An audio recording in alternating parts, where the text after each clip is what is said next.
If you're struggling with constipation, whether you're not going often, like less than 3 times a week, if you're straining really hard to push, or if you don't feel completely empty, this video is for you. Keep watching to learn my 4 top tips to manage constipation. I'm Dr. Alex Hill, and I'm a board-certified women's and pelvic health physical therapist. Make sure you subscribe to my channel so that you don't miss any new videos on pelvic health and how to have the best bathroom habits.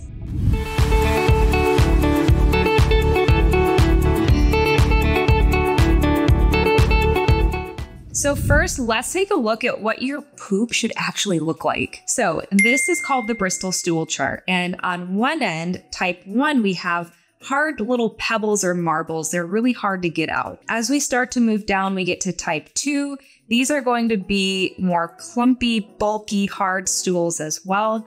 And then type 3 is going to be kind of a cracked, hard, lumpy sausage.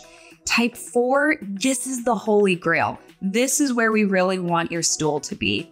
Type 4 is going to be a nice, soft, smooth snake. Type 5 are going to be soft blobs, but they're still passed easily. And then we get to the opposite end of the spectrum, where we have type 6 fluffy pieces. This is really kind of mushy stool. You might be finding that you're having to wipe a lot with this type. And then finally, type 7, which is complete liquid diarrhea. Ideally, we aim for that holy grail of type 4, but type 3 to 5 is still okay. But if you're in the outliers of type 1 or 2 or 6 or 7, so if you're really hard stools or you have really loose stools, we want to try to get that to be more formed, soft stool, and so you want to work with a medical provider. In this video, we're focusing on those hard stools, which are types 1 through 3, and how you can make them softer and get them out easier without straining. First up, let's look at your water intake. So first up, let's talk about water. Dehydration is a major cause of constipation, so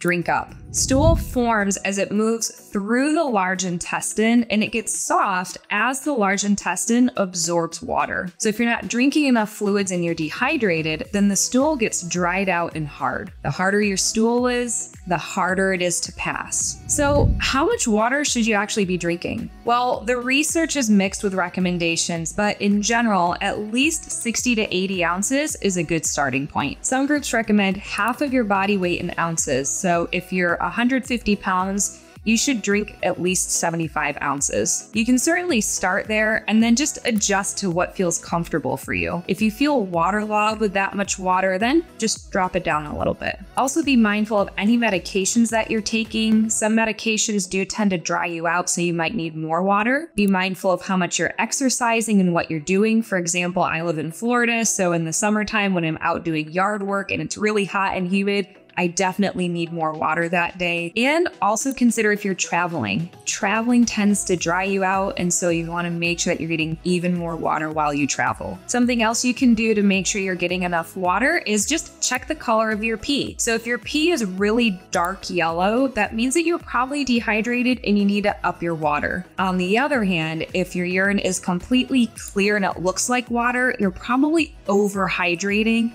and you may want to look at backing off on some of the water. Next up is fiber. So you knew fiber was going to make it on this list after water. Women and people assigned female at birth should be getting at least 21 to 25 grams of fiber per day.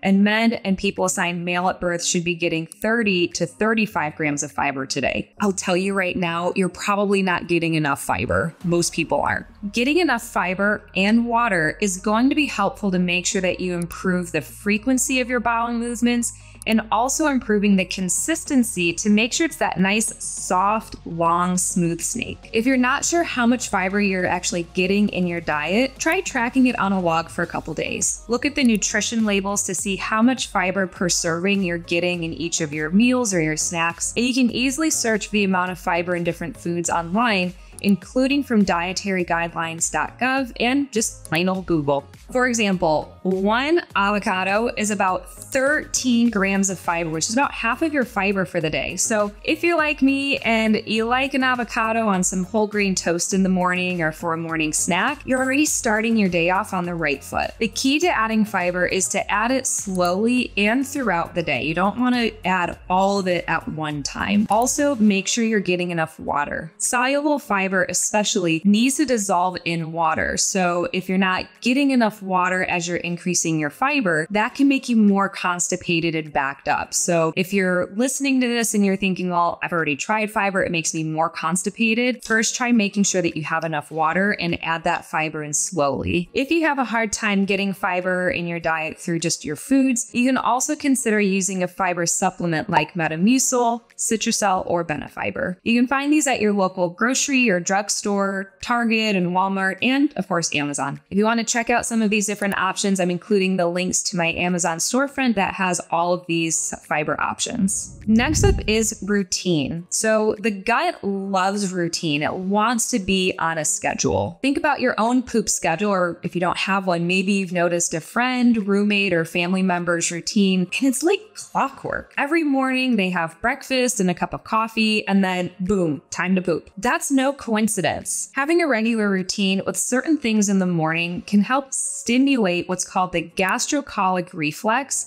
to help stimulate the colon to contract and move the stool through the intestine to eventually lead to having a bowel movement. So an ideal routine would be first going to sleep and waking up around the same time each day. Number 2 is have breakfast with some fiber and protein. And it doesn't have to be a big, huge breakfast either. Just have something to eat. Number 3 is having a hot drink like a coffee, tea, or even a hot water with lemon. 4, do some gentle movement, whether that's taking a short walk in the morning, doing yoga, or some stretches in bed to help get your trunk and abdomen moving to help stimulate that colon. These 4 steps to this routine are going to be really helpful to get that colon moving, get it woken up and in a regular routine each morning to help you have a bowel movement. All right, your final tip is all about how you sit. When you have a bowel movement, you want to sit so that your legs are wide and your knees are above your hips. You can do this using a squatty potty like I have here and in the video.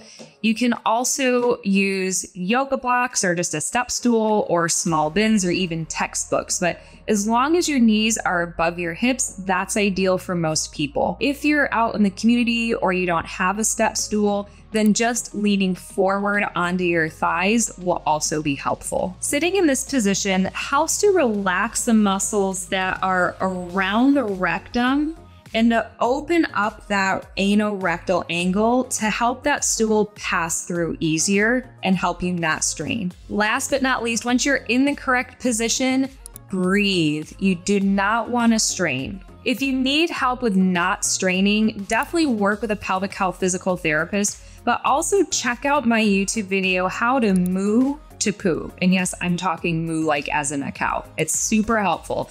I'm linking that below and at the end of this video. All right, I hope these tips help you get back on track to have tip-top bowel habits. Please like this video if you found it helpful and subscribe to my channel for even more content on pelvic health.